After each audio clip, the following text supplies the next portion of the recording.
Have you seen that replay, buddy? All right, man, I'm done talking to you. You can't be done talking to me. You're right here facing me. I back. Trust me, I back. Damon! 60 G's, baby! But I'm not impressed by your performance. It's normal. Come on, guys. It's normal. You'll do nothing. You'll do nothing. I'm the man of the hour, Joe. Too sweet to be sour. What you see is what you get, and what you don't is better yet. I'm the women's pick. I'm the men's regret. And if you win against Chael Sonnen, you made a bad bet. I don't have much left to say other than you have seen nothing yet.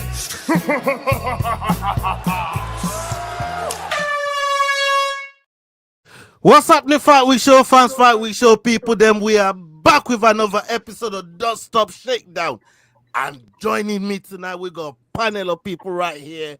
I've got two special guests. I'm gonna get to them first. We got Black Panther, Triple B, Big Balls Balelo, and we got Emmanuel Ojo in the house. Salute to both for you. We got the Rambling Dad, S-Dogs MMA, All in the house, MMA normally. We got Crossover MMA, Kick him in the head! Head Kick Podcast. Everybody's in here. Salute to every single one of you. How you, man, doing? Let's start with Terrence first. How you doing, my bro?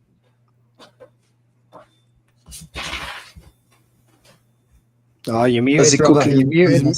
There we go. We pulled a yow. He pulled a yow out of the hat. Must be a South African thing, man. Must be a South African thing right there.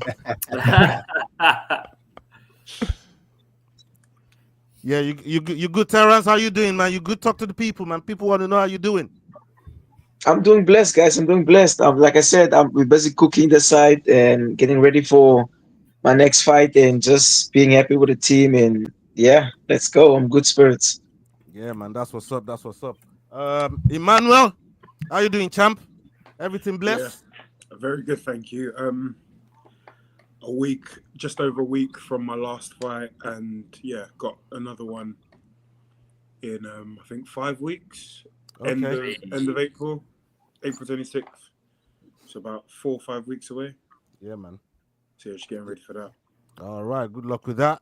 We got Rambling Dad in the house, coming off the back of UFC London. It was nice meeting you in person, my bro. It was a fucking wicked event. We enjoyed ourselves. Maybe the English fighters, we'll talk about the card in a little while, but as a whole card, I thought the card was blessed still. How you doing, my bro? I'm good, bro. Yeah, I mean, still coming down from that weekend, mate. Yeah, I mean, I left the Fighters Hotel at like 4 o'clock in the morning, steaming drunk. Yeah, and I walked like 2 steps forward, 3 steps back to my own hotel. Yeah, I mean, and then almost slept in for the plane back home the next day. But nah, great weekend. Yeah, I mean, the card was. Obviously, we'll talk about it in a bit, but the card was definitely missing something. Whether it was just knockouts or whether it was some bigger names, I don't know. But the card was definitely missing something. It was still a great night. Atmosphere was good inside the arena. Don't let nobody tell you different. Yeah, I mean, like it was decent in there, and again, a great night afterwards too. So can't complain. Sterling, S-Dogs MMA. What do you do, my bro?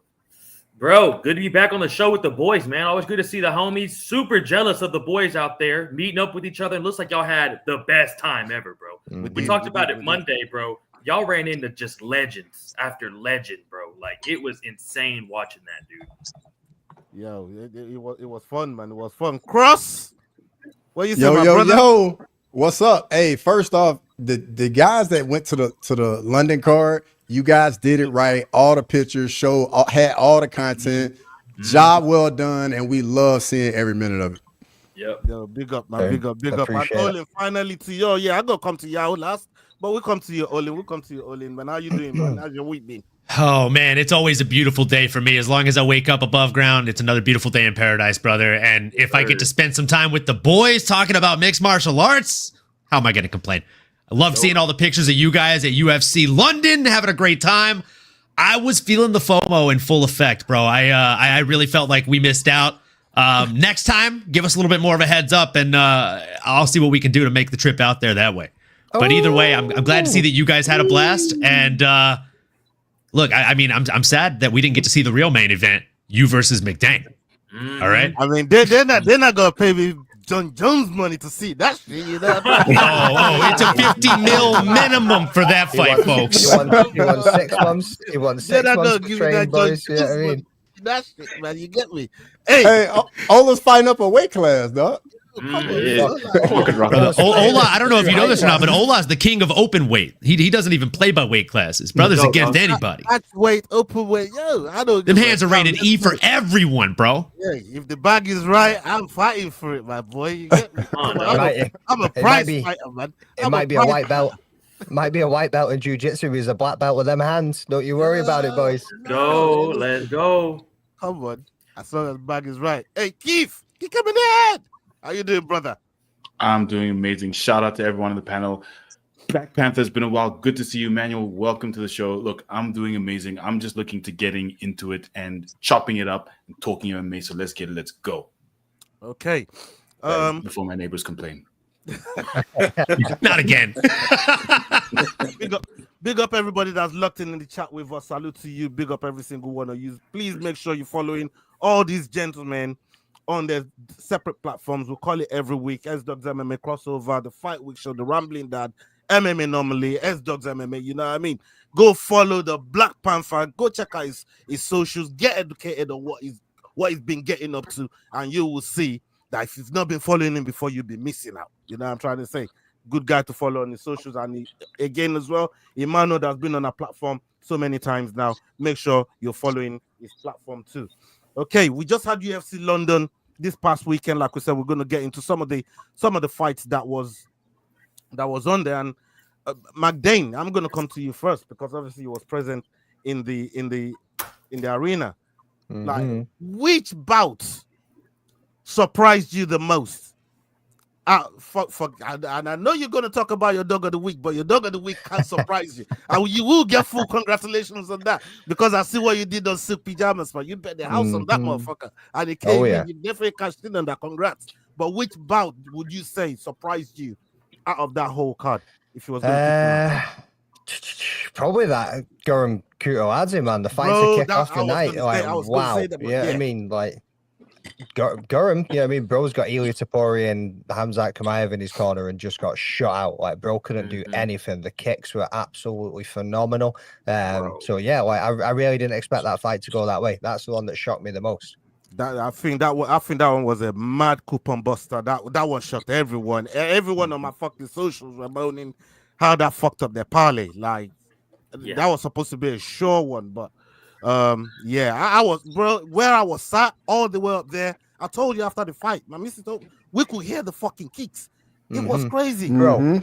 Yo, like, and you were all the way up there. Like, we were the first seats off the floor. Like, even when we were hearing them, I was like, God damn, listen to the snap on that. You know what I mean? Just hearing the snap of it in the fucking arena was wild. But I've been on record on here, and I've said it to Keith. I've said it to Sterling. I'd rather watch women's MMA before I watch Power Slap Blood. I get it. Anybody see that head kick for Shona Bannon and she ended it with a sub, bro? I would rather watch women's MMA before I watch that Power Slap. Bro, why are you throwing shit on Power Slap, though? Yeah, come on, yeah. Let's go. Technique, bro. You know what I mean? I'm just letting you know. But what you say, Sterling? Talk to me about that fight, bro. Brother, I shouldn't be surprised, but I was very excited to see my boy Trailblazer finally come through with a dub. But I was hella surprised the way Gunnar Nelson just held him up like a toddler with his arm between his legs, setting up a triangle. The strength on that's fucking ridiculous. But I'm very surprised that Kevin finally got a decision win. But overall, bro, that was a dominating fight, and he almost finished Gunnar in the first round. Did he just talk about a whole different fight than I asked you, bro? You high? Mm-hmm. He did. I am a bit high. You saw? I ain't gonna lie to you. I am a bit high. I'm not gonna lie to you. Bro just talked about a whole. I just asked you about Shona Bannon and the head kick that she got in a women's fight. Are you telling me about Holland and fucking Gunnar Nelson? What the fuck's going on here? But you know what though? Much like Kevin Holland, shout out Shannon O'Bannon coming through with a nasty win. She threw those nasty ass side kicks. It was like spamming them. It was like you were playing fucking UFC 5 against your fucking friend who can't do anything else. But shout out the what is it? Tomas? She fucking throws a nasty head kick, times it up perfect. This is just not the year for Indian fighters. I'm just gonna go ahead and say that, throw that out there. But that's my thought. Can you say that name one more time, Sterling? I can't.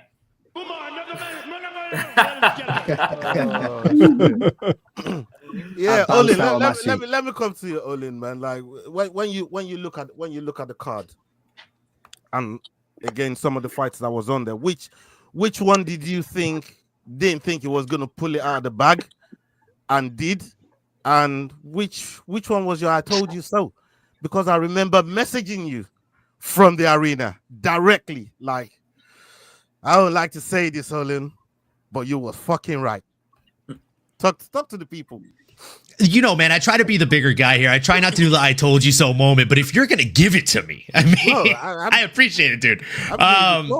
Dude, I tried to tell all you guys, Nathaniel Wood, he's got to change his name from the prospect to made of or carved of wood, because that's what the man is. He goes out there and he beats dudes he's not supposed to beat. And look, Morgan Charrier was supposed to be the guy that was going to come out here and beat him, the guy that was going to basically go out there and pull a gambit, use him to, I'm about to make a name for myself out here.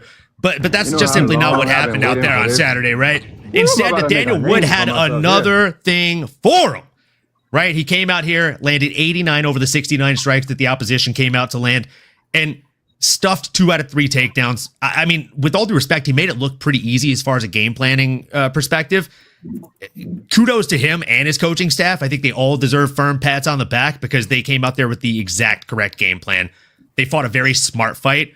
And if you're an MMA casual, maybe it wasn't the most exciting fight in the world, but I actually thought from a technical standpoint, it was a very, very fun fight to watch. So that was my Nathaniel Morningwood is a good one too. Trigger's gonna say that every time I say the carved of wood thing. I'm now aware of that. And then the surprising one, I said it in my show last week, like I didn't feel confident taking Tainara against Molly McCann, but I knew Molly McCann has bad habits, right? Whenever she does eat a shot, I call it Ronda Rousey syndrome. Instead of doing this, she does this. Her head drifts up, her chin goes back, and she tries to drift out of the way. And that's very troublesome, especially when you have someone who has quick legs or the ability to shuffle forward and throw that quick strike. So Tainara, I mean, I thought she might have a chance at coming out here and getting it done, but I was more confident that this fight just simply did not go the distance, and you could get under 2.5 or fight to not go the distance at plus odds either way. So I did that.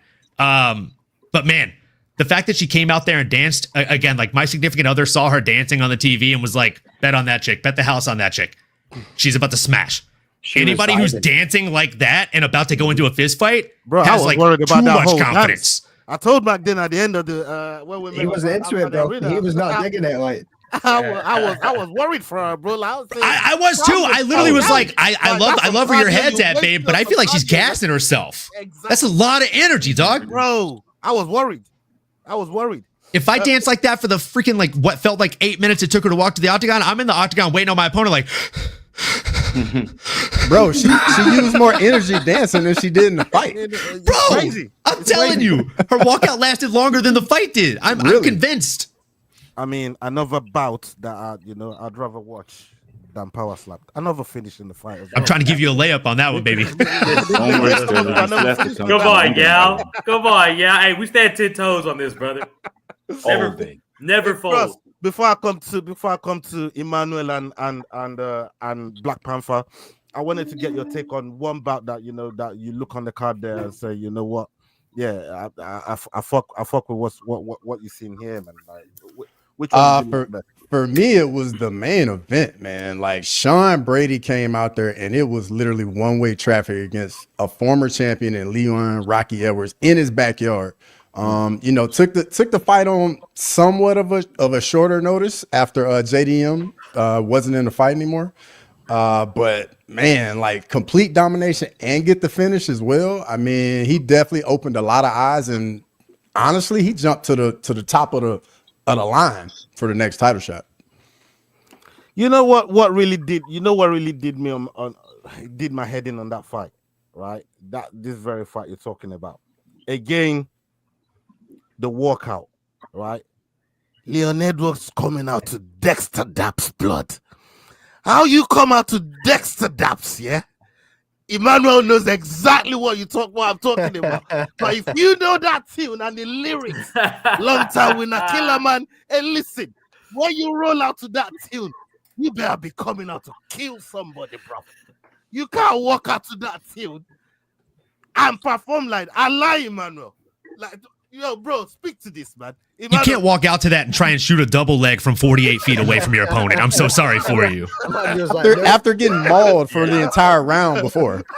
Hey, Manuel, that might be the right response. That might be the only response. Yeah. I'm a hold my tongue on this one, boy. He know damn well what the fuck I'm talking to. Yo, you can't come out to fucking Dexter Daps and fucking perform like that, bro. Like, no, I went fucking with it. You said it right the first time, bro. Dexter Taps. Yeah.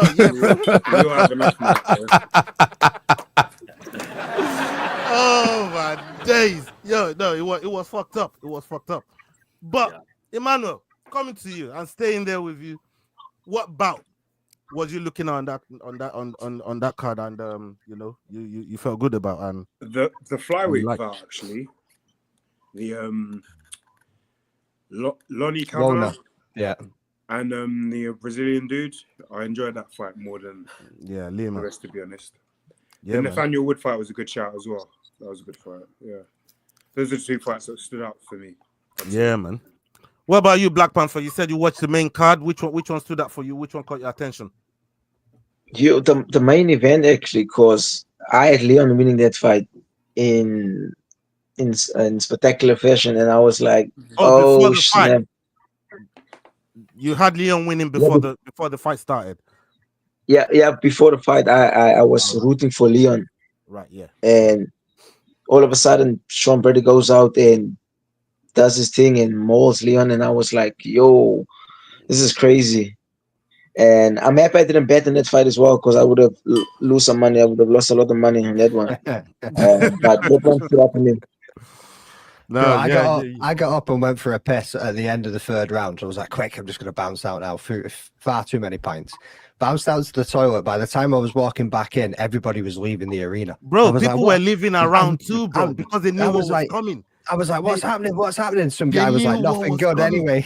They knew what was coming, bro. People were leaving from round 2 in the arena. Like, where was like, what the fuck's going on?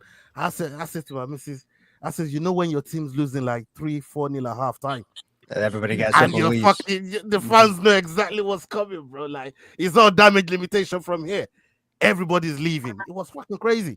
And the aggression on the feet as well, you know. Yeah, he was, man. Bro, fun fact. For all the turmoil and crap talk that Magomed got, 80% of that arena was empty at 3:13 before the judges even read the scorecard. It was wild against Magomed Ankalaev. People knew Alex lost that fight. I promise you, 80% of the arena left. It was insane. I've never seen an arena empty out like that in my life. No, that's wild. I had to fight through the crowd to get back to my seat just so I could look at the screen and watch the replay of what actually happened. Like a salmon swimming upstream, huh? Bro, legit. Like, hold on. Do you think Edwards is ever going to fight in London again?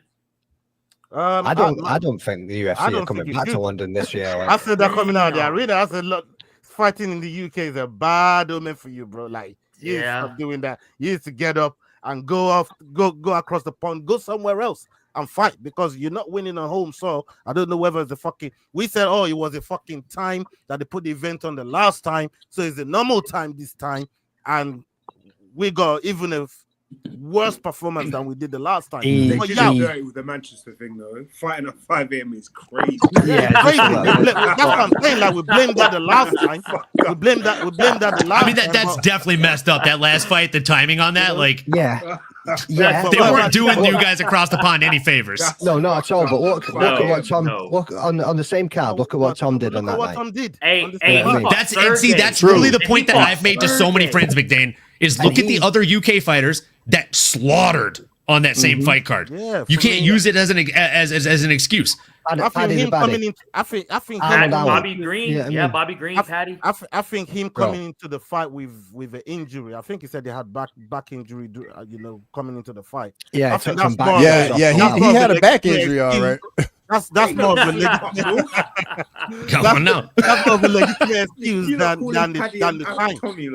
That's what I think. But let me. Everyone has an injury when they get a catastrophic loss. Yeah, man. Let me come to Keith, man. Like, which one on the card? Because we got 13 fights on the card, man. Pick one out. What are you saying about it? Look, I don't know why you gave Sterling, the one head kick that you could have given me, but that definitely. Yeah, because I wanted women's MMA. because I wanted to get at it, bro. I wanted to get at him with his women's MMA takes, but you know, I get it. I get it. I needed to bury him with that one there. You could have used the other women's MMA fight. It was a first round submission. Yeah. I mean,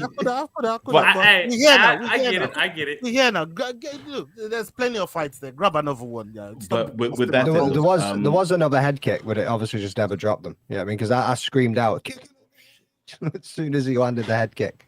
That's true. Look, the Caio Fernandez versus Guram Kutteladze, I knew Caio was going to do something spectacular, and he really did. In his fight that got canceled before this one, I wanted to pick him, and when I saw him going up against someone so experienced, I was like, maybe he's not going to be able to do it. But for me, if we look out for this boy, Caio Fernandez, he is definitely a prospect. And we all saw what he did against Guram. He literally pieced him apart for 3 rounds straight. Head kicks. He was versatile. He had it if they went to the ground. He kept it standing. So for me, that was an absolutely standout performance. And obviously, Colin Loughran, who obviously you guys all had Fletcher winning. I had him winning. More he gave head me my than he dog got of the body. week. Bro. So I think for me, I was more on the prelims in terms of the fight that I was really excited about. Those 2 fights. Then obviously the bunch of robberies on this card. We had what's his name? Mick Parkin got robbed. Mick Parkin got robbed. Yeah. Jan got robbed. I mean, the judging was suspect. So that was the one thing about this card is, you know, the judging was just a little bit questionable in some aspects, like Jai Herbert as well. We expected him to win. I thought he won that fight. Well, I thought he won that fight. But for me, that was one thing that stood out was how the judging just didn't go the way my uneducated eyes, as Ola would say, expected. My top of the table eyes, if you want to be very specific. Let's go. Shots fired. Let's go. Top of the table. You had to bring that one up, innit? You had to bring that one up. Yeah, look. I know that's why you waited for me. Bro, I ain't trying to question your fucking knowledge. No, come on, my guy. But for me, the one fight that I would say is the Chris Duncan and Jordan Vucenic fight.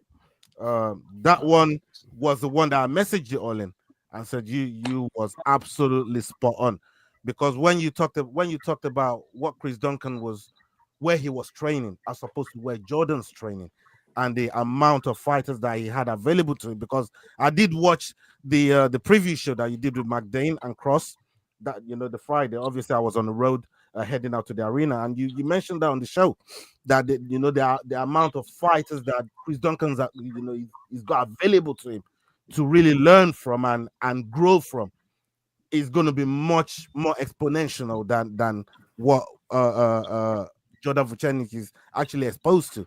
And it turned out to be right, because Jordan had no answer for Chris Duncan in that fight. He had no answer for him. And the worst part was when it actually looked like he was doing something decent, he shot. And I'm thinking, no, it was almost he made a fundamental fight IQ mistake. And that's exactly what I said on my show, dude. Like, and I'm speaking from experience, right? Like, I love all of the gyms that I've trained at for different reasons, right? I would never cast shade upon any gym that I've trained at, let alone the gym that I currently train at, right? The gym that I train at here in San Diego is Victory MMA. Big fan. It's Jocko Willink's gym, right? But I will also say that coming to Victory after having trained at American Kickboxing Academy for 5+ years, you get a lot of different looks at American Kickboxing Academy, brother. And there's some really, really experienced high-level guys. And they don't mind if you mix it in with the amateur team. They don't mind if you mix it in, and the pros are mixing it in too. Like, again, I've told you guys a story. Like, Makhachev broke my pinky 10 years ago through a kick shield at a beginner's Muay Thai class because he had just come over and he was working on his striking, brother. Like, that's crazy. This is real stuff. But again, like that's the difference in going to a caliber gym. You get very different looks. Like, the difference in going to a top tier gym and a middle of the barrel gym is middle of the barrel gym. Like, if you're on the pro team and you're somebody that they really care about, you're probably going to get really, really good training partners. But if you're at a top tier gym and you're like, with all due respect, if you're a no name and you're coming up, you're still going to get top level training partners at that gym, because that's the chopping block. That's where everybody's going to try and become a name. So it showed. I like Vucenic. I want to see him win. The dude got the Bruce Buffer tattoo on the under bicep. Bro, I'm the kid from Louisiana who was not supposed to make it to California. So I love a dreamer. Okay. I love nothing more than I love a dreamer. But it's tough, man, because you have to outgrow the gym that you're at. Like Tommy Aspinall trained with his dad up until it didn't make sense to just train with his dad. Right. I hear you, bro. I hear you, man. And for he still trains with his dad. But he also trains at world-class gyms with his dad overseeing his camps. Fuck you, McDade. No. Let me correct you, bro. He's got his own gym, and he's created a heavyweight team. Yeah. So he has people come and join him, and you've got the likes of James Webb in there. And he spars with middleweights and light heavyweights, so that way he's faster than heavyweights. It's and the backstory is great too. Him and his dad trading. Didn't they trade lessons? Yeah, probably. That's what I remember hearing. That's one of the reasons I got behind Tom Aspinall in the beginning. Is like he said that they didn't have a ton of money, and I think his dad was like a BJJ guy, and so they'd go to gyms, and his dad would be like, "Hey, I'll train your guys in BJJ. You train Mike's son in Muay Thai and TKD." And pretty good deal. Like that's such a cool bartering system. Smart too, very smart. It's so smart, bro. And again, if you're doing that at different gyms, it goes back to exactly Ola's point. Like you're getting different looks, bro. That was a gym in Liverpool. I can't remember the name of it. Begins with K. Fuck. Well, it's not next gen. Not next gen. No, not next gen. It wasn't next gen. You're right. I think it does start with a K. It does start with a K. I can't remember what it is now, but yeah. And Juice Man, yes, Victory is super dope. I'm a huge fan of Victory. I can't wait till they get the original location rebuilt. It burnt down January of last year, Sauna Fire. So, man, I can't wait for the larger location to get back up and running. All right, people. We do have some videos here from Leroy. Leroy did put some videos in, but we just wanted to get a little recap on what happened in at UFC London, and next week as well. Make sure you keep an eye on it. We got Big Muddy. He's going to be pulling up Modestas Bukaskas. We did catch him over there at UFC London as well, so he's going to be pulling up next week. So keep an eye out. Make sure you got your notifications on. And make sure you're following the Fight Week show. Yeah, put that on the screen, man. Let the people see that, man. You know what I mean? You want to show the people, let the people see that, man. You know, me and McDane, we got a little stare down right there. You could say he's a high bully. I'm gonna set the narrative and not just let it speak 1,000 words. Oh yeah, I'm gonna say my piece. All right. No, seriously though, it was nice to meet you. On the you too, bro. Flyweight versus featherweight right there. I'm a bit heavier than featherweight, brother. I'll tell you that. You can cut some weight and make weight, McDade. I don't know about featherweight, bro. Man's walking around at 190 these days. Like. Listen, I'm 125 of milk, bruv. Like, bro. Bro's cutting about a 205 and 5'8" and calls me a fat ass. Mate, nobody here's 5'8". You're talking to 6'3" fucking American. I beg to differ, bro. Shut your mouth. Ola, I saw fear in his eyes, brother. You got him. Yeah, man, I had him, bro. You know? Hey, he tried to give me the dirty eye. You know what? He said that was serious, bro. Like, it was serious while he last said it was. Yo, that. Yeah, I had my stare down on, bro. You know what I mean? Like I've been learning from people like you, Sterling. I've seen Balelo in his stare down. You know what I mean? He be looking scary. I've seen Emmanuel in his stare down. He be looking intimidating. I learn from some good people, man. You know what I mean? I learn from some good people. Salute to you, lot. Okay, let's go on to the very first video that Leroy put together for us here, and I'm going to come around the table and get your takes on it. Okay, let's go. As you guys already know, Magomed Ankalaev soundly defeated Alex Pereira to win the light heavyweight title at UFC 313. Since then, many fans have called for an immediate rematch, with some suggesting Poatan fought with both injury and illness. One person in particular, Joe Rogan, helped fuel the flames. During a JRE fight companion for UFC London this past weekend, Joe stated, "They say he fought with a broken hand and norovirus against Ankalaev." Magomed Ankalaev has since responded via X with a post that reads, "Joe Rogan mentioned his team said that Alex fought with a broken hand and norovirus. When fighters step in the cage, nobody's 100%. I was offered a rematch against him in August and I said yes. But if he is not ready, I will fight whoever is next. It doesn't matter." Okay, I'm gonna come to the two. Some of the fight. I'm not just gonna say two fighters because I'm gonna put Sterling in there. Sterling the fighter too, man. You know what I mean? The rest of us armchair fans, but we got fighters: Emmanuel, Black Panther, and Sterling in here. What is it like coming? Because Joe Rogan mentioning Ankalaev coming and fighting injured, right? How often does that really happen in the fight game? Like, you guys, like, have you ever been in the cage 100%? And do you expect your opponent coming in 100%? Yeah. That goes to Emmanuel. I've never been 100% going to a fight ever. So yeah, it's part and parcel of it. Like, yeah, it shouldn't even be brought up. Like, whatever's going wrong with you, kind of thing. For me personally, anyway. That's my opinion, anyway. Yeah, man. But Balelo, what do you think? What do you think of the? I don't want to say excuse, but it is an excuse because obviously we're hearing it now. But some people will say it's not an excuse; it's a reason. What's your take on that video that we just seen? Terrence, you're on mute. You're mute.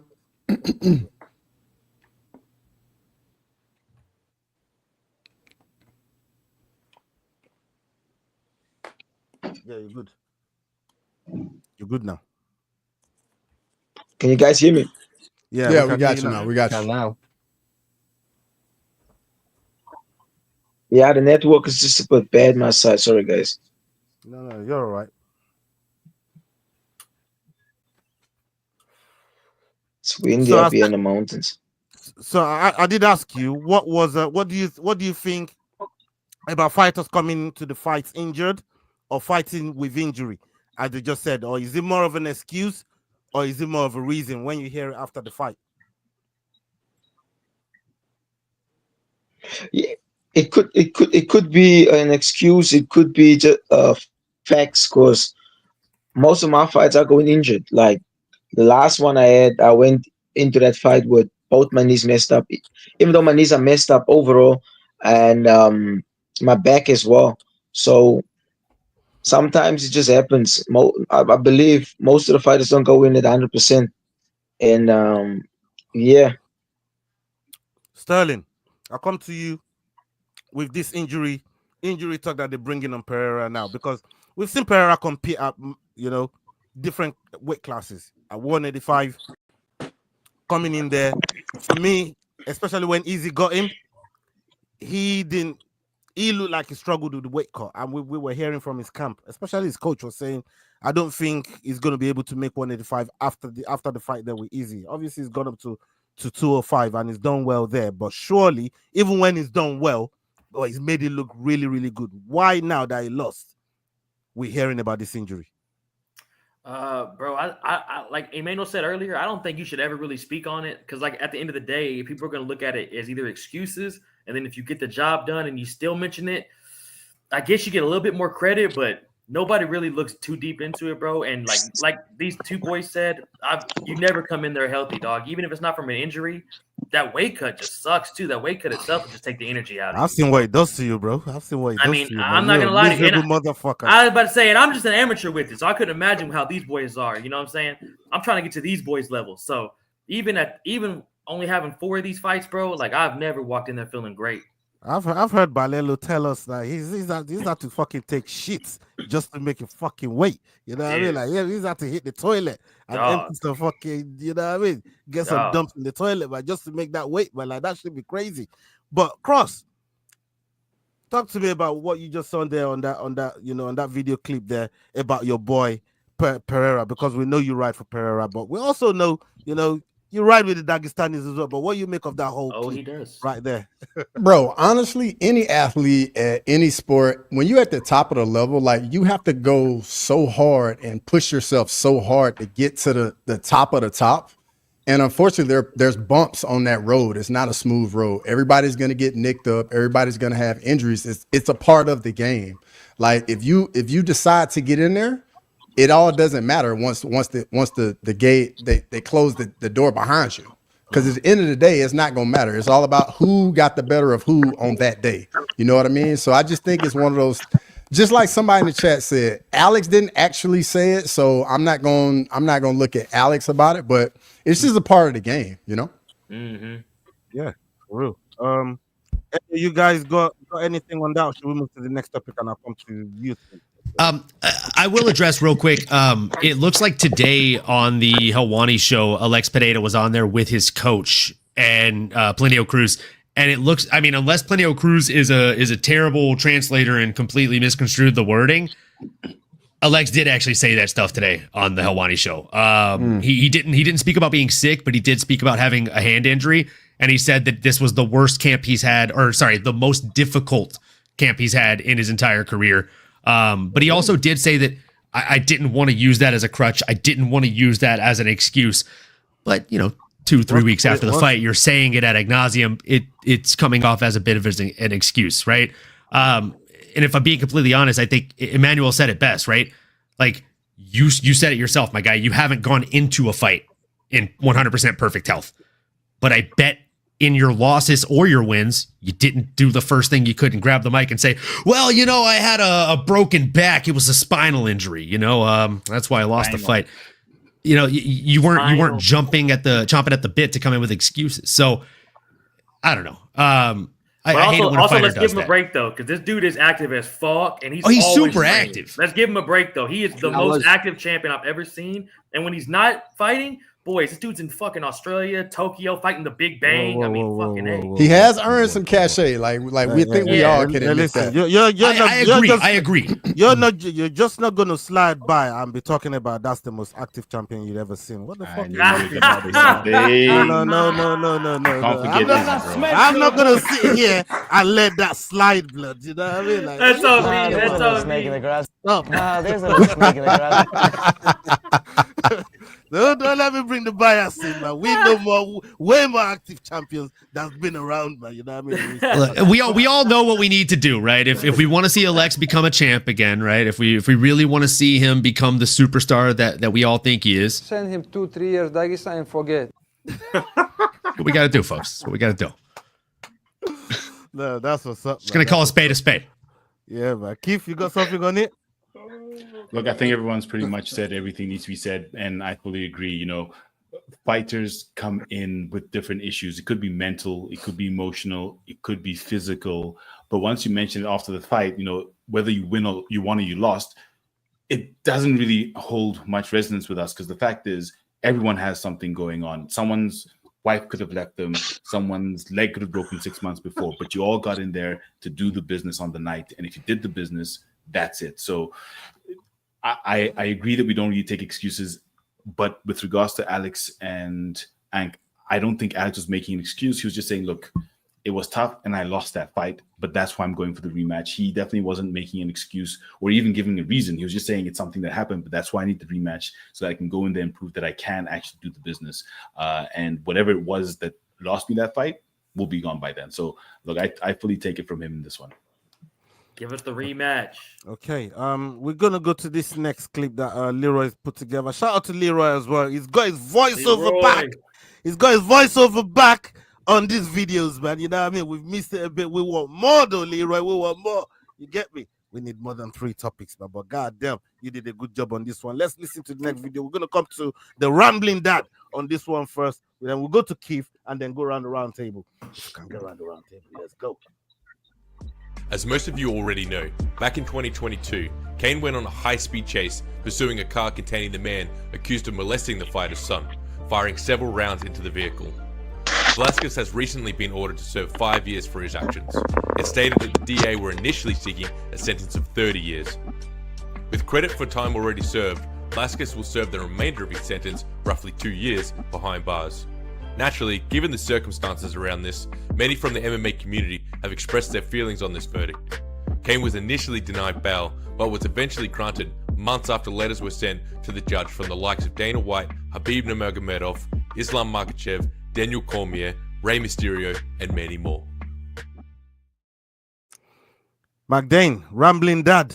I mean, how disappointed are you to see, you know, what's happened to Cain Velasquez here? You know, as a dad yourself, father or two, pretty much anybody that's a parent on this panel would relate to what Cain had to do there, and seeing the result of what's happened. How do you feel about it? What's your take? Pretty sad, to be honest with you, man. I mean, I think any father would do what he done. You know what I mean? If you found out that somebody that was supposed to be looking after your child was doing the unthinkable, you know what I mean, you'd want to go and kill a man as well. Like, and he didn't even do it. You know what I mean? So, right, okay, you want to say it was attempted or whatever. I know obviously you served a lot of time already, so they have taken that into account, and there's like 1,200 days that he should be getting taken off his sentence. So hopefully we're only going to see him serve like a year max. And on good behavior, hopefully he'll be out sooner than that. I would have much rather the free Cain and he doesn't get anything. You know what I mean? Like, but obviously the justice system is what the justice system is. Like, it's backwards at times. You know what I mean? There's people that get away with certain things, then you get shit like this where what's happening with the guy that done it? You know what I mean? What are they doing with him? Why are you not hearing anything about that guy? His sentencing is on June 2nd. He's got another 3 months to just chill and wait until he goes and finds out what's happening. It's a bullshit case. And at the same time, for being a nonce, what are they really going to do to him? They ain't going to be putting him in jail for that long. It's disgusting. Yeah, He's never going to get as much time as Cain Velasquez. But I mean, Keith, watching what's happened to Cain here, to me, it's pretty sad. And if at the very least, in my opinion, before I get your take on it, even if he gets released, say in 6 months of good behavior and that, Trump, being a big fan of the UFC, should be able to clean or wipe that slate clean. He's doing it for every fucking Tom, Dick, and Harry. Surely, Cain can get a blind. What you saying on that, Keith? Look, you do the crime, you do the time. Now, for me, this lawyer, bro. Look, the thing is, at the end of the day, he was putting innocent lives at risk. It started intersection as a shootout and then became a high-speed chase. Any one of our relatives could have died if they happened to stay in that city, either in a car accident or been shot by mistake. So the fact is, he committed a crime. However, that's not excusing the reason he had done it, because like McDane said, you do that to my family, I'm going to take you out. But unfortunately, and I know sometimes when you're enraged, you don't think straight, but unfortunately, he then ended up doing what he did. So I think, look, the time is deserved. Fortunately, it's only 5 years. It could have been worse, but it is only 5 years, not that much. And I'm hoping that when they go to court and the guy who did what he did is under trial, he gets put away for the 30 years. So for me, I'm not excusing what Cain did at all. He did what he did. Like McDane said, maybe he should have done more to the person that he was accusing or has been accused of the molestation. But at the end of the day, the wrong person got shot in the vehicle that he was chasing. So for me, I hear the rage, I hear the anger, and I don't think it was right what happened. But unfortunately, he committed a crime, and there's no expunging. 5 years is fortunately lenient. Only 2 years behind bars, cool. At least he managed to protect his family in that instance. And for me, it doesn't take away from him because he protected his family. He did what he had to do, but that doesn't take away from the fact that he probably should spend some time. Let me come to you, Olin, as somebody that trained in his gym, as somebody that trained, around the boys that are out there that really, really support him. And I think he had, quite a big support from the MMA community, from this incident here. What's your take on the whole situation from when we heard about it to the final? At least we got to a final destination now with the case. Yeah. Look, my significant other worked with Cain Velasquez's family, with his mother-in-law for years before we even realized that we had that connection. I met Cain in the gym a number of times. He's one of the nicest dudes you'll ever meet. Also, probably one of the most intimidating people I've ever stood in front of in my entire life. If I'm being completely candid, the first time I ever saw him, bro, the first time I ever saw him was in an intermediate MMA class at AKA. He walked into the gym. He literally walked into the big red room that you always see on the freaking like little documentary things they do. And like a Terminator, he just like scanned the room. He picked 3 guys and he's like, "Are you guys down to jump in the sparring room this afternoon?" And those guys left with him. And I don't know that I ever saw those guys again. They may have died that day. But look, all bad jokes aside, right? Like this guy is an absolute class act. And, you know, I know you started off with the fathers, and I'm wholeheartedly happy you did that. I'm not a father. I probably never will be, but I'd like to think I'm a pretty damn good uncle. I'm also a pretty unhinged one. And God forbid anything like that ever happened to any of my nieces or nephews. I'd like to think I do the same or a whole lot worse. And I think the only thing that saved that terrible, terrible human being who we're not talking about by name here, because I don't want to give this man any fame, is that Cain decided to use a gun, which he's not as experienced with as his hands. Because if he would have actually taken matter, quote unquote, into his own hands, he probably would be doing life in prison. And we would have a homicide or possibly a double homicide on our hands from what Cain would have done to this man and his father. So I think Cain dodged a bullet. Do I wish he would be able to walk away a free man? 100%. Look, yeah, it's not very often you and me agree. We don't like the same fighters. We typically disagree on like 99% of things, right? You know, I'm not. We're not gonna talk about the competition. I'm still upset about 313. But man, look, the simple fact of the matter is, like, I wish he could get pardoned. I wish he could walk away from this just clean slate. Not because I think if you do a crime, you shouldn't have to do the time, but because I've seen a lot worse guys do bad things vindictively or on purpose in sight of doing a bad thing versus a man who's driven to do a bad thing for good reason. And this is simply that case. So I'm happy he got off with a shortened sentence, but the fact that a good father has to spend more than a year behind bars away from his child as a result of trying to do right by his child and protect him from a bad person, it doesn't sit right with me, man, to say the least. Yeah, man. I mean, Sterling, you know, what's your take on this matter, or you feel everybody's there? What's your take on it? Kind of like what everyone's already said. Like, every guy that has a kid said they would do the exact same thing that Cain did, except Cain did it. So it's just everyone says they would do something like that, but he actually did it. It's just like what Olin says.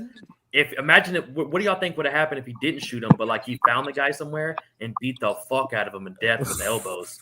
Like, do you think that it would be like charged the same? Because I think the most thing of it is because he was shooting in public. I think it would be worse. Thing. You think it would be worse? Okay. It'd be worse. He would have killed him. No. Let me just propose the question real quick. What would happen if nobody stopped him inside the octagon against his last 10 opponents he beat? Mate, I know he would have killed him. I'm saying that's my point. What do you think would have happened? Do you think it would be as bad, or do you think he would get less time if he would have killed him, like just with his hands, like one-on-one solo? Like he brought him to the gym, was like, "Hey man, I just want to talk to you," and then beat the fucking shit. I mean, 10 out of 10 times, homicide is worse than attempted homicide. Bro, we saw Derek Lewis bit the brakes off for that boy that tried to steal his car. Bro, that was crazy. I held him down, called the police after I bit the brakes off of him. You know what I mean? So, that was wild, bro. Derek Lewis is the man. But he didn't get charged. He didn't get charged because homeboy signed a waiver. Homeboy signed a waiver.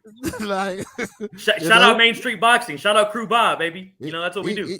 He called the feds out there and he held that fool there, like, boy. And shout out to Washington, where it's legal to do that in the streets. What? Yeah.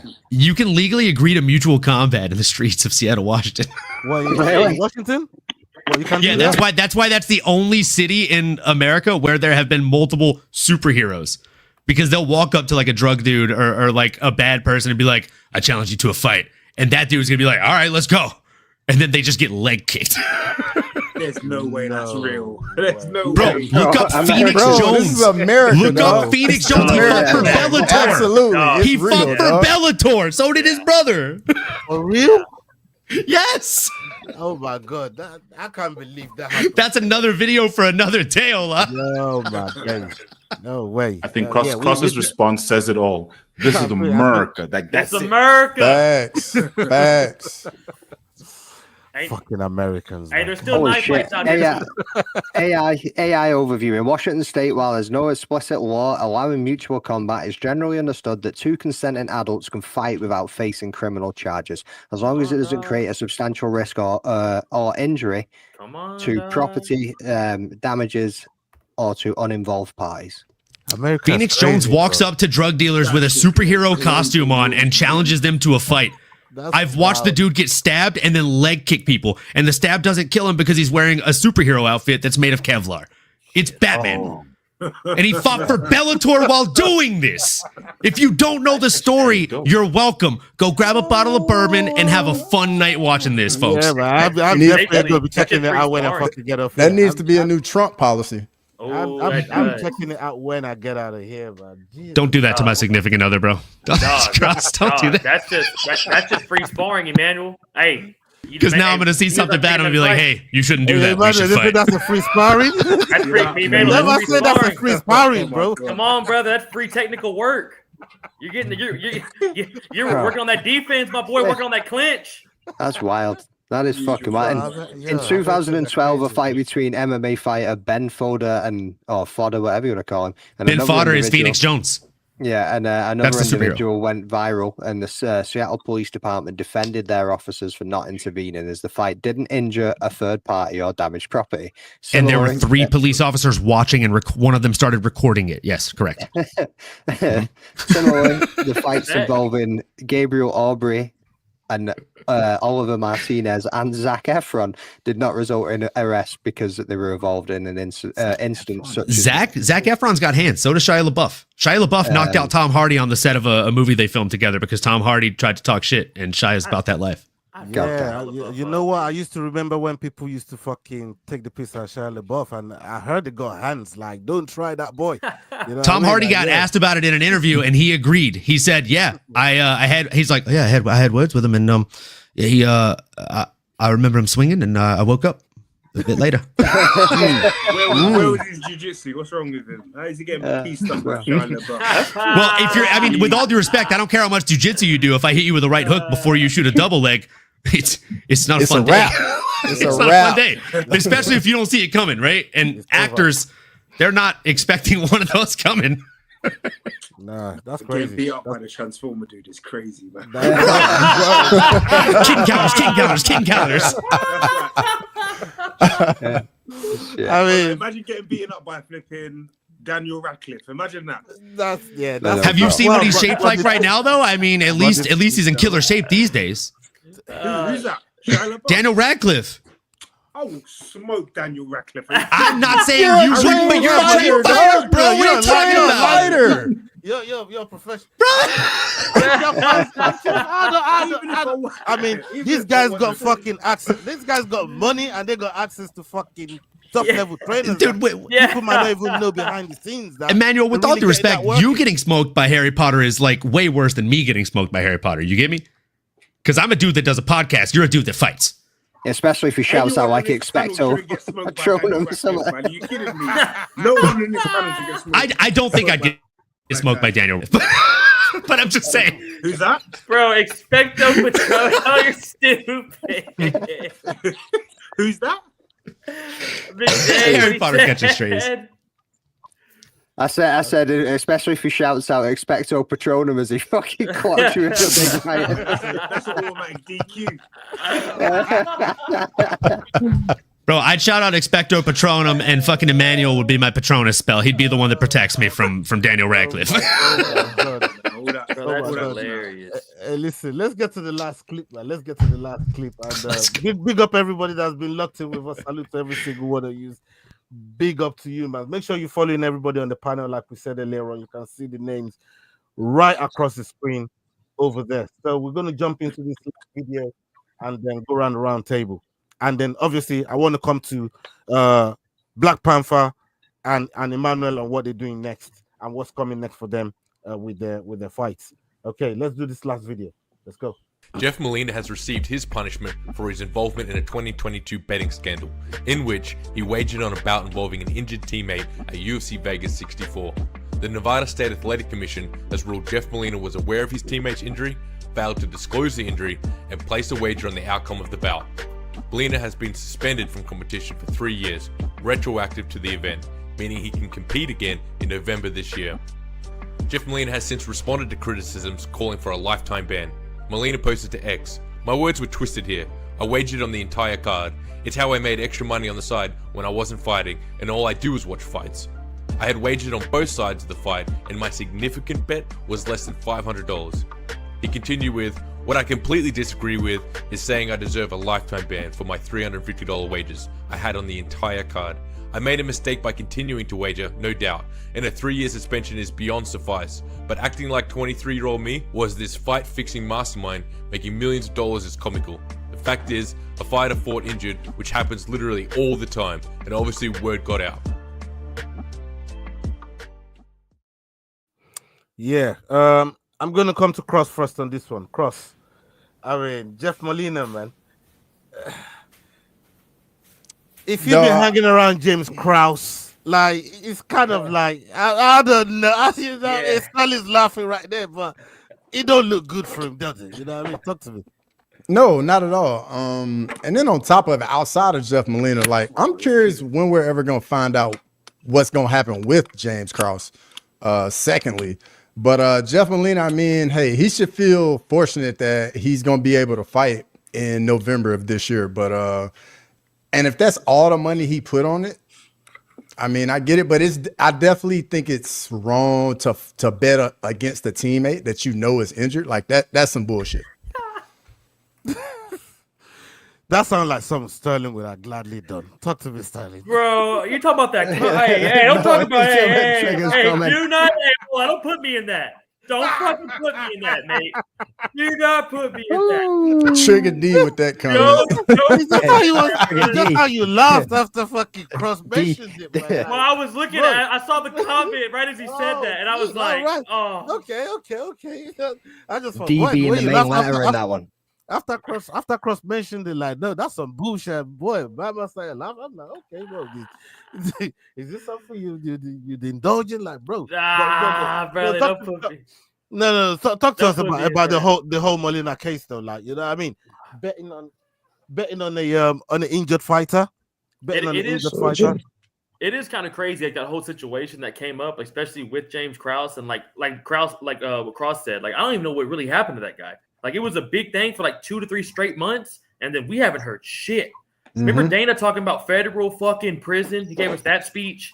So, like, I don't know where the fuck he's at. But, dude, for Molina, he's got some extra stuff to worry about besides betting. He's got some other stuff to clear up. But, it's good to see him back in the octagon, I guess. But I'll tell y'all what, I haven't missed him. I didn't notice he was even that gone. So, I mean, I'm excited to see him back, but, I mean, let me ask these two man that actually do like, hold on. Black Panther, I'm gonna come to you first. Right? Is he on mute? All right, you're off mute. I'm gonna ask you this, Black Panther. Have you ever felt like, you know what, you're in a bad spot, you're broke, maybe the last fight didn't pay as much, or you haven't seen a fight for a minute, but you're training with somebody and you know they're injured? And you know the fighter they're fighting against, because you've been there before, they're probably not going to win it. Do you go to the bookies with what you know and put money against your fucking training partner so you can get a whole load of money? Or is that fucked up? Yo, I think that's fucked up, to be honest.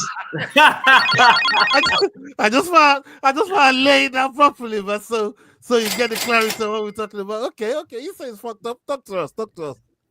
Yeah, it's fucked up. Because why would you go bet on your teammate?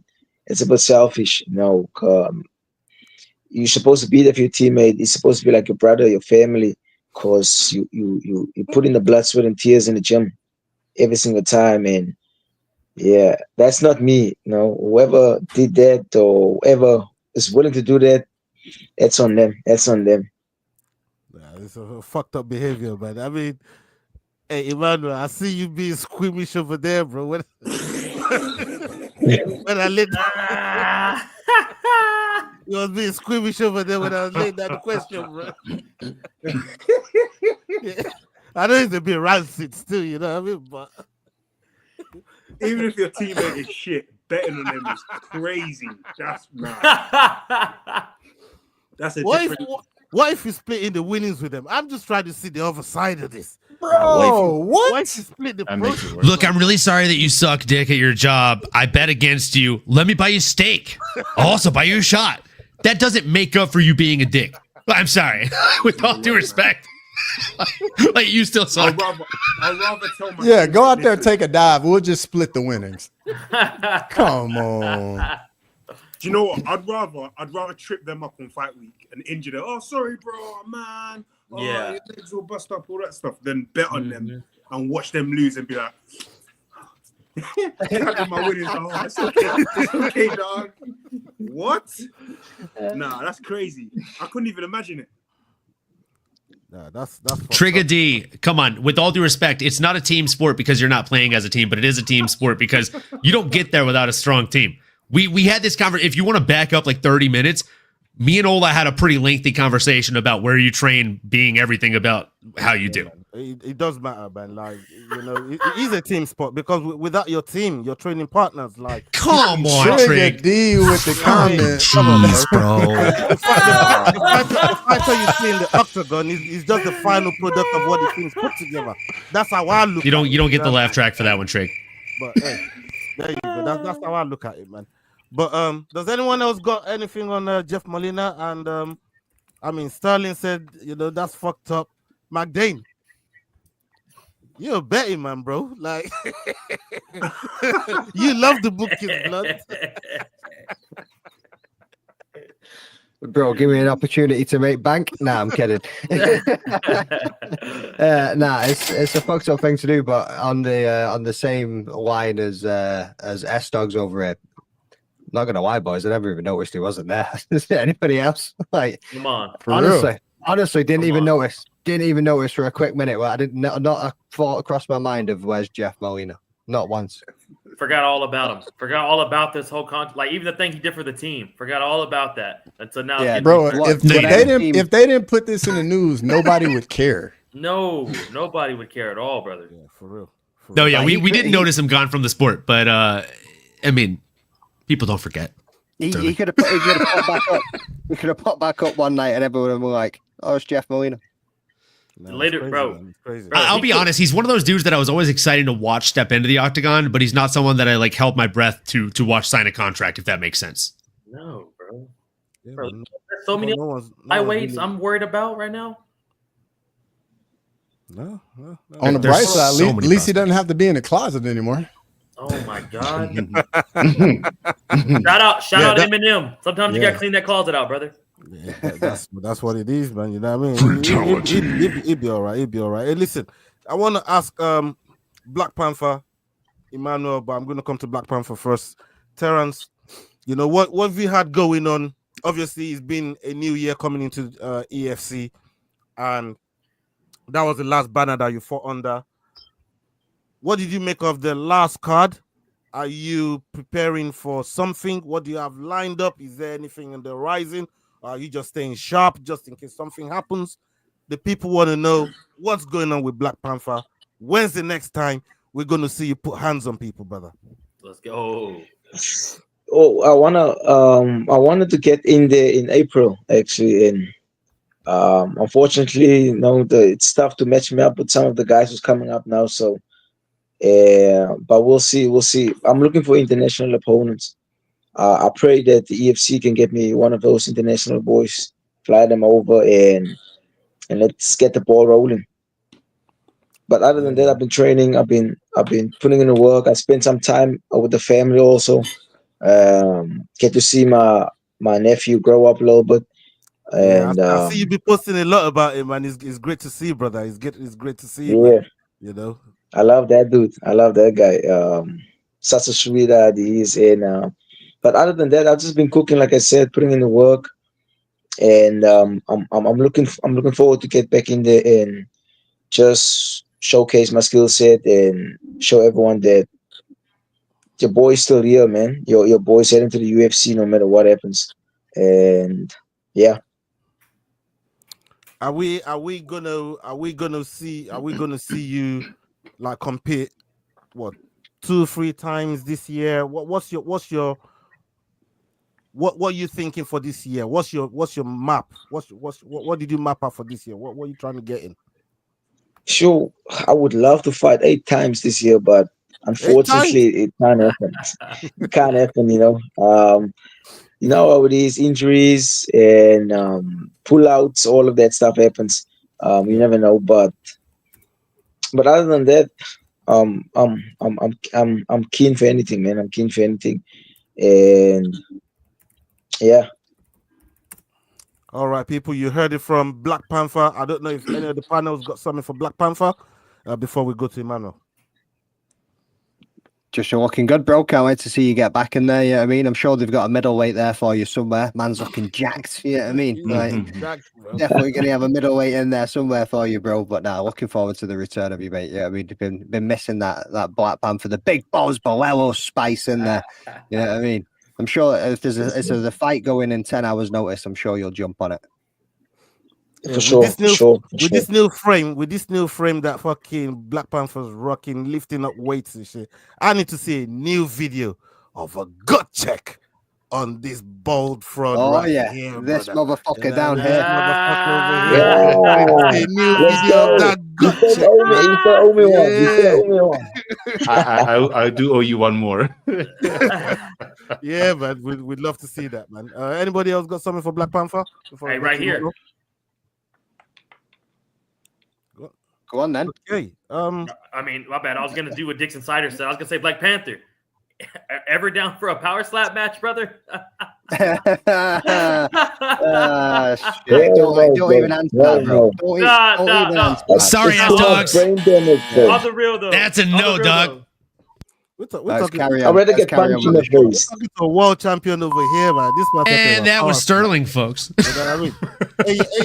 I'd rather get punched in the face. Hey, yo, Keith. Educate your power slap, brother, man. Like, you know what I mean? We're talking to a world champion. All jokes. All jokes, Black Panther. Hey, nothing but the best, bro. I can't wait to see you fight, bro. The boys got me hyped to watch you do your thing, dog.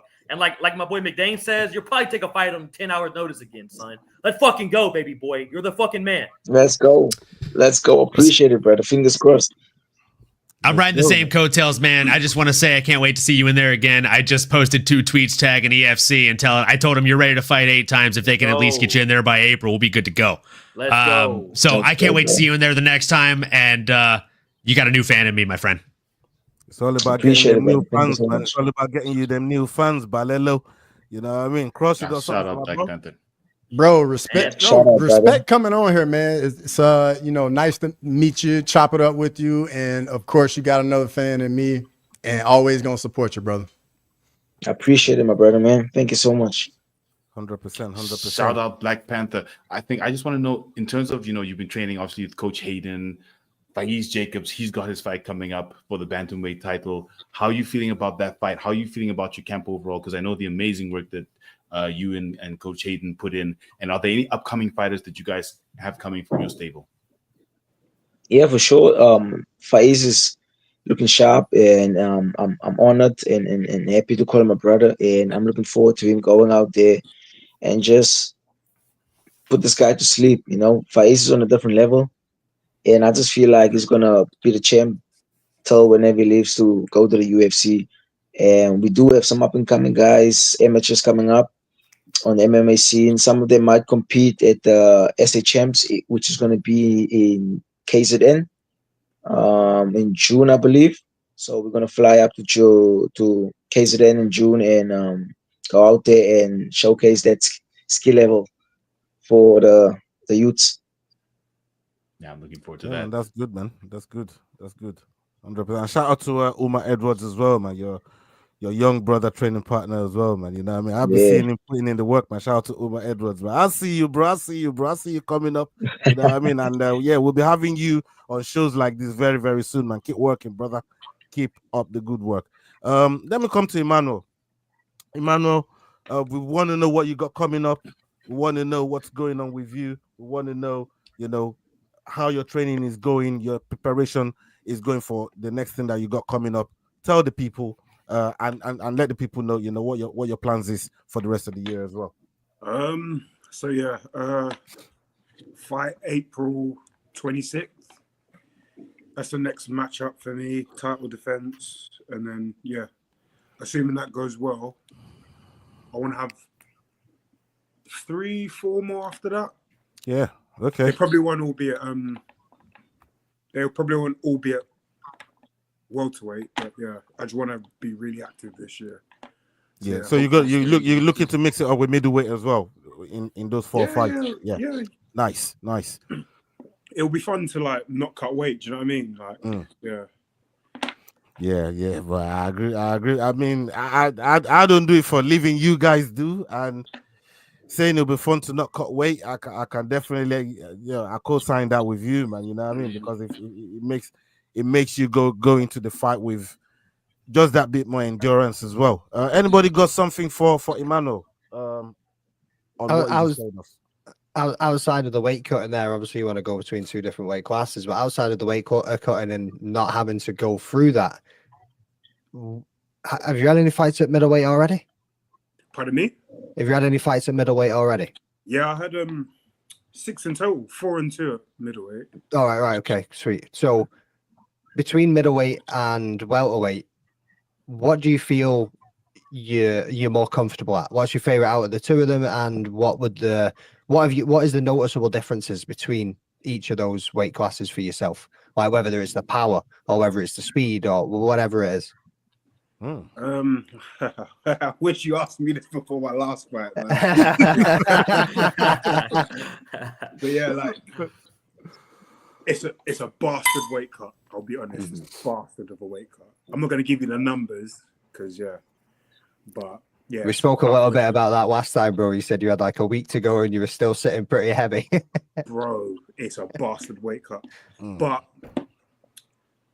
yeah, when I get the rehydration process right, I feel unstoppable. But obviously, if you get it wrong, it can have dire consequences. Whereas at middleweight, it's like you can throw me in there off the couch, you know what I mean? Because it's like I've literally got to eat extra to like. My guy's so happy to eat. You can see it, you can hear it in your voice, man. No, middleweight, I can enjoy myself. But the downer is I could potentially give up a lot of weight. And if I'm fighting a fatty, oh my days. It's just. Emmanuel, how tall are you? I was just about to ask how his reach stacks up against most middleweights. I'm sitting between 2 and 3, 6'2", 6'3". Same. Okay. Yeah. Sterling, dude. Sterling's not an inch taller than me, and this guy says he's 6'2" every fucking time. I can't with you, bro. I can't with you, dude. I can't wait to meet you in person, bro. You're gonna be looking up with at his me, man. face, bro. Like, look. I already do. Hey, Emmanuel, you know I'm always pumped to have you, bro. I'm pumped to watch you fight again, dog. Like I said, bro, you handle this shit way better than I do, bro. I need to honestly take lessons from you, like, bro. You know what I'm saying? Like, hey, you're a gangster, bro. No, I get it, bro. The last fight, performance, it was horrible being in there, and not getting my shit off. Bro, you already got a good mindset for it. You want to be active as fuck this year. I can see you getting at least 4 fights in this year too, bro. Yeah, especially if you're gonna fluctuate with that weight, bro. I mean, you're kind of in that Kevin Holland spot. You can do both. You know what I'm saying? Oh, no. It's a good place to be. Give me more credit than that, Kevin. Not Kevin Holland, but not Kevin Holland. I mean, like his situation. Man just won at the weekend, but you know. Hey, come on. But Emmanuel, bro, I can't wait to watch you get back out there, dog. For real, man. You're the man, bro. You and Black Panther. I appreciate it. Yeah, man. Anyone else before we lock off? Anyone else got something for Emmanuel? Look, shout out Emmanuel. Nice to meet you. Like the guy said, having you on the show has been great. Loving your takes, and you've definitely got a new fan here in me as well. From kicking in the head, and just so that no one forgets, Lakers in 5. Bro, I love it how much the foreigners love Lakers in 5, bro. I love it. Lakers in 5, bro. 5, Jesus Christ. Not that old chestnut. Hey, people. I think, we're going to wrap it up here. Salute to every single one of you that stayed in with us so far. Big up to every one of you that's watching on playback as well. If you didn't watch live, make sure you're subscribing. Make sure you're following everybody on the panel. We got the Rambling Dad. There's Dogs MMA. Crossover MMA. We got Kick 'em in the Head, MMA Normally, Making the Walk. We got Cage Scribe. Leroy is back there. Make sure you're following his pages where he's doing some fantastic work for us. And we got Black Panther, Terrence Balelo, and we got Emmanuel Ojo here as well. Make sure you're following all their platform. Big up to everybody that stayed in with us tonight. And make sure you join us this Friday for our prediction show, because I need to take Cross out of my way. He got back in front. And boy, I'm coming for you, Cross. I'm coming for you, keep that same energy. You weren't worried about me a week ago.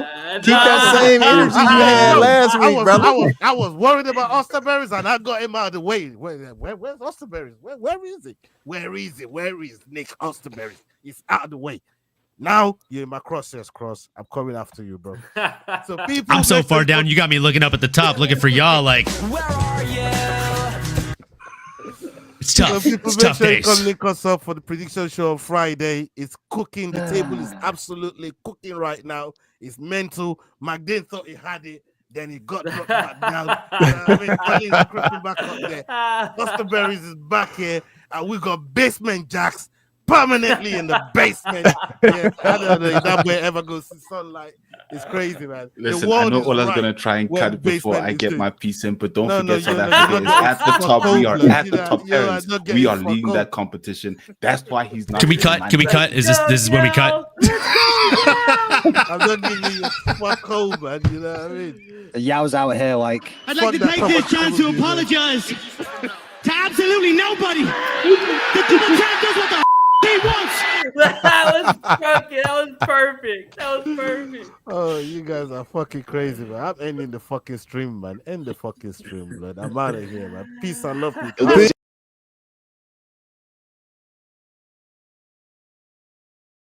Hey guys, this is John Anik from the UFC. You're watching the Fight Week show. Please subscribe. Not now, but right now. Subscribe to the Fight Week show. We'll see you guys on the road soon.